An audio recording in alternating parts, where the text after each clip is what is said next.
છેલ્લા 11 વર્ષમાં દેશમાંથી 27 કરોડ ભારતીયોને ગરીબી રેખામાંથી બહાર લાવવામાં મોદી સરકારને સફળતા મળી છે। જી હા, 11 વર્ષમાં 27 કરોડ ભારતીયો ગરીબી રેખામાંથી બહાર આવી ગયા છે। વર્લ્ડ બેંકના લેટેસ્ટ રિપોર્ટમાં આ વાત સામે આવી છે। વર્લ્ડ બેંકના તાજા અહેવાલ પ્રમાણે પ્રધાનમંત્રી મોદી દેશની દારૂણ ગરીબી સામેનો જંગ જીતવામાં પણ સફળ થયા છે। 2014 પહેલા દેશનો એક્સ્ટ્રીમ પોવર્ટી રેટ 27.1% હતો, જે ઘટીને હવે 5.3% પર આવી ગયો છે।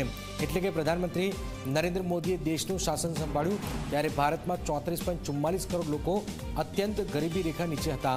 તેમની સંખ્યા ઘટીને હવે 7.52 કરોડ રહી ગઈ છે।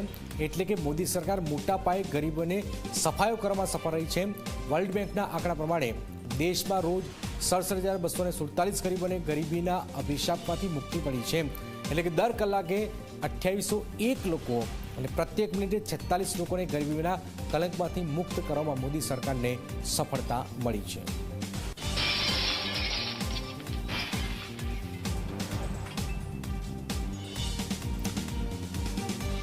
મોદી રાજમાં ભારતમાં ગરીબીનો મોટા પાયે સફાયો થયો છે। પ્રત્યેક મિનિટ 46 લોકો ગરીબીથી આઝાદી મેળવી રહ્યા છે। મોદી રાજમાં ભારતમાંથી આ ગરીબીનો મોટા પાયે સફાયો થયો છે। દારૂણ ગરીબી સામેનો જંગ જીતવામાં ભારત હવે સફળ પણ થઈ રહ્યું છે।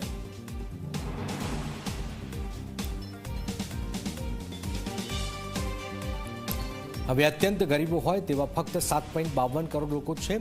11 વર્ષમાં 27 કરોડ ભારતીયો ગરીબીમાંથી બહાર આવ્યા છે।